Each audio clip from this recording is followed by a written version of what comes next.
नमस्कार दोस्तों, स्वागत है आपका न्यू क्लासेस में। आज हम पढ़ेंगे सल्तनत काल की माप प्रणाली के बारे में।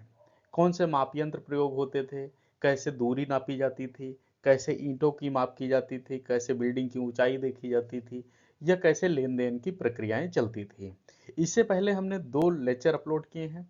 पहला आपका है सल्तनत काल के संपूर्ण विश्लेषण के बारे में, यानी हम उसमें पांचों वंश पढ़ेंगे। गुलाम वंश है, लोधी वंश है, खिलजी वंश है। पांचों वंश हम क्रम से पढ़ेंगे। इसके बाद हम उसमें पढ़ेंगे कि कौन सा शासक अयोग्य था, कौन सा शासक योग्य था, किस शासक ने कौन कौन से नियम लागू किए, कौन से कर लागू किए, यानी जो हमारी परीक्षाओं में प्रश्न पूछे जाते हैं। इसके बाद हमने दूसरा जो मैराथन आपका अपलोड किया वो है स्थापत्य कला को लेके। कई बार बिल्डिंगों से संबंधित, इमारतों से संबंधित प्रश्न आते हैं कि सल्तनत काल में कौन सी इमारत कब बनी, किसने बनवाई, उसमें शैली कौन सी है। इससे संबंधित हमने दूसरा मैराथन पढ़ा। ये लगभग 22-25 मिनट का वीडियो है, ये भी आप देख लीजिएगा जिससे आपका वो टॉपिक क्लियर हो जाए। आज हम पढ़ेंगे सल्तनत काल की माप प्रणाली। तीनों वीडियो यदि आप देख लेते हैं तो सल्तनत काल का कोई भी टॉपिक आपसे नहीं छूटेगा। परीक्षा में कोई भी टॉपिक इससे संबंधित आ जाए आप जरूर हल कर लेंगे। आप ये तीनों जरूर देखिएगा, वीडियो में पूरे बने रहिएगा, ये हम यहीं पर क्लियर कर लेंगे। चैनल पर नए हैं तो सब्सक्राइब कर लीजिएगा जिससे कि आने वाले वीडियो आपको समय से मिलते रहें और आपकी तैयारी बेहतर ढंग से होती रहे। सल्तनत काल में लगभग सारी चीजें एक नए हिसाब से हो रही थी। जब सल्तनत काल प्रारंभ होता है, गुलाम वंश से प्रारंभ होता है, दासों के द्वारा ये प्रारंभ किया गया था। यानी दिल्ली सल्तनत की स्थापना जो है वो दासों के माध्यम से की गई थी।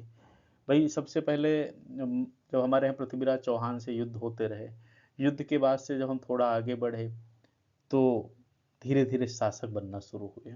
वो जो शासक बनना शुरू हुए उन्होंने अपने अपने नियम बनाने शुरू किए, यानी सत्ता को, दिल्ली सल्तनत को उन्होंने अपने हिसाब से चलाने का योजना बनाई, प्लान बनाया। अब किसी की योजना सफल थी तो किसी की असफल थी, लेकिन माप तौल, माप प्रणाली, इनकी आवश्यकता शुरुआत में ही पड़ना शुरू हुई। तो कुछ इनके मापें हैं जो आज भी प्रयोग की जाती हैं, और कुछ हैं जो कि उसी समय चली थी और फिर बंद कर दी गई। कर वगैरह जो लेना था उसकी भी एक माप प्रणाली अलग से थी। तो हम जानते हैं कि 1206 से 1526 ईस्वी के बीच का ये जो काम कार्यकाल था ये सल्तनत काल था। इसमें इस्लामी माप प्रणालियों का प्रयोग किया गया, भारतीय माप पद्धतियों का प्रयोग किया गया।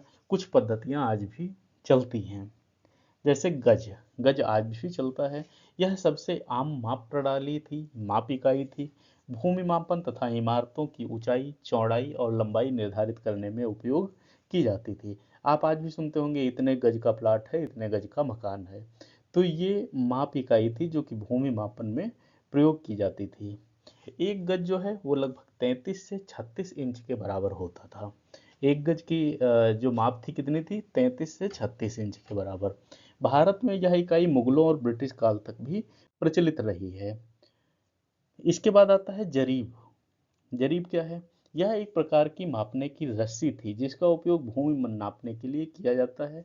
आज भी आपने बहुत जगह सुना होगा कि जरीब का प्रयोग करते हैं। यानी भूमि को जो हमें दूरी तक नापना होता है तो हम वहाँ पर एक लंबी रस्सी का प्रयोग करते हैं।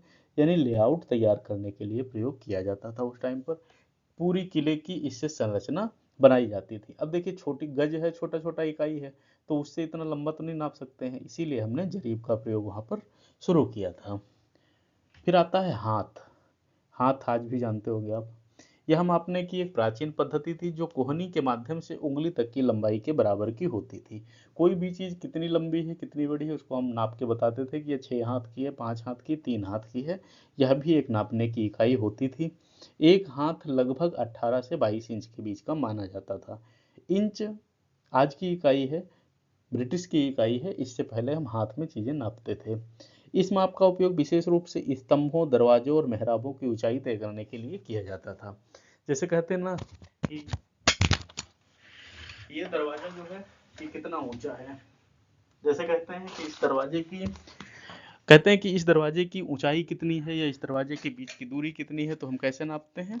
हाथ के माध्यम से। कि कई बार नाप लेते हैं कि ये 5 हाथ है, 6 हाथ है, 7 हाथ है। इसके बाद आती है बारी।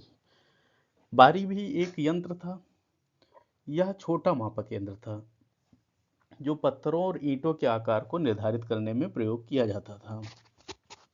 इसका उपयोग जाली, दीवारों की मोटाई, छोटी निर्माण इकाइयों के लिए किया जाता था। कोस कोस आज भी सुनते होंगे आप लोग। लंबी दूरी की माप के लिए कोस का प्रयोग किया जाता था। एक कोस लगभग 3 से 4 किलोमीटर के बराबर माना जाता था। 3 किलोमीटर का अक्सर माना जाता है। यह मापने की इकाई सड़कों, किलों और शहरों के बीच की दूरी को मापने में प्रयुक्त की जाती थी। इसके बाद आता है ईंटों की माप। आमतौर पर प्रयोग होने वाली ईंटें बड़े आकार की होती थी, जिन्हें लखौरी ईंट कहा जाता था। एक ईंट का आकार 7x4x2 इंच का होता था। ईंटों की चिनाई करने के लिए चूने और गारे का उपयोग किया जाता था। पत्थरों की माप कैसे की जाती थी? ये कुतुब मीनार और तुगलक-कालीन किलों में प्रयोग किए जाने वाले पत्थरों को कटे हुए ब्लॉक के रूप में प्रयोग किया जाता था।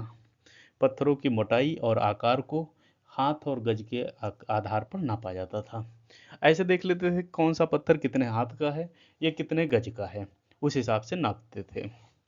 गुंबद और मेहराब, इन दो की माप कैसे करते थे? गुंबद और मेहराबों की ऊंचाई और व्यास को गज और हाथ में नापा जाता था। यानी जो इसकी जैसे कुतुब मीनार है, तो कुतुब मीनार लगभग 72.5 मीटर के यानी 238 फीट की है, जिसे विभिन्न गज इकाइयों के माध्यम से नापा गया था। इस प्रकार हाथ और गज ज़्यादातर प्रयोग किया जाता था, क्योंकि हाथ एक ऐसा इकाई कह सकते हैं जो कि हम कहीं पर भी इस्तेमाल कर सकते हैं। गज हमें मालूम था 33 इंच 34-35 इंच के आसपास है, तो उसको हम अंदाज़ा लगा सकते थे। इसके अलावा क्या होता था, विभिन्न औजारों का प्रयोग करते थे। जैसे सूत है, सूत जब हम आपने प्लम्बिंग लाइन वाला देखा होगा, सूत का धागा, इसका उपयोग इमारतों की ऊंचाई और सिधाई जांचने के लिए किया जाता था। जैसे आज भी इसको मिस्त्री वगैरह इस्तेमाल करते हैं कि कोई दीवार है वो ऊंची सीधी है या नहीं है। पत्थर काटने के औजार, छेनी और हथौड़ी का उपयोग पत्थरों को सही माप में काटने के लिए किया जाता था। जल स्तर को मापने के लिए क्या करते थे, भवन का आधार समतल हो ऐसा करके नापते थे, और उसके बाद हम मीटर लेवलिंग टूल जो होता है उससे हम नापते थे। रस्सी और लकड़ी के स्केल होते थे, यानी ये पटरियां जैसी होती थी जो कि सीधी होती थी। एक इनकी जो है बता दिया जाता था कि इसकी माप नहीं अंदर 15 सेंटीमीटर की 20 सेंटीमीटर की है, उतने निशान लगा दिए जाते थे। और इस प्रकार लकड़ी और रस्सी के स्केल भी प्रयोग किए जाते थे। स्थापत्य में संतुलन और अनुपात कैसे देखते थे, तीन चीजें ध्यान रखी जाती थी। 3:2 अनुपात, यानी गुंबद और उसके आधार के बीच संतुलन बनाए रखने के लिए प्रयोग किया करते थे। 5:3 का अनुपात मेहराबों और दरवाजों की ऊंचाई तथा चौड़ाई के बीच संतुलन बनाए रखने के लिए प्रयोग करते थे। सुनहरा अनुपात जो है ये कुछ इमारतों में विशेष सौंदर्य लाने के लिए प्रयोग किया जाता था। अब देख लेते हैं, जैसे कुतुब मीनार है 72.5 मीटर की है, यानी 238 फीट की है। कैसे नापी गई थी? हाथ और गज से। अलाई दरवाजा जो है 17 मीटर ऊंचाई का है, गज से नापा गया था। तुगलकाबाद का किला जो है दीवार की मोटाई 10 से 15 फीट की है, गज और हाथ से नापी गई थी। सिकंदर लोदी का मकबरा जो है 15 मीटर ऊंचाई का है, हाथ और गज से नापा गया था। ये जो तुगलकाबाद का किला है ये बहुत मजबूत किला माना गया था अपने समय का, यानी कहा जाता है कि बहुत ज़्यादा इसमें शत्रुओं के आक्रमण को रोकने के हिसाब से इसको बनाया गया था, इसकी संरचना वैसी बनाई गई थी। इस प्रकार हमारा जो सल्तनत काल है वो पूरा होता है।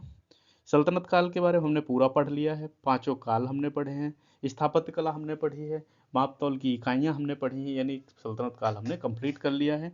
इससे संबंधित जो प्रश्न बनेंगे एमसीक्यू वाले, उनके लिए हम आपको अलग से वीडियो देंगे। आपने वीडियो को उम्मीद है पूरा देखा होगा। फिर भी कुछ समझ में नहीं आया तो कमेंट करिएगा, हम आपको वो चीज़ बताएंगे। वीडियो पसंद आया है तो लाइक करिएगा, चैनल पर नए हैं तो सब्सक्राइब करिएगा।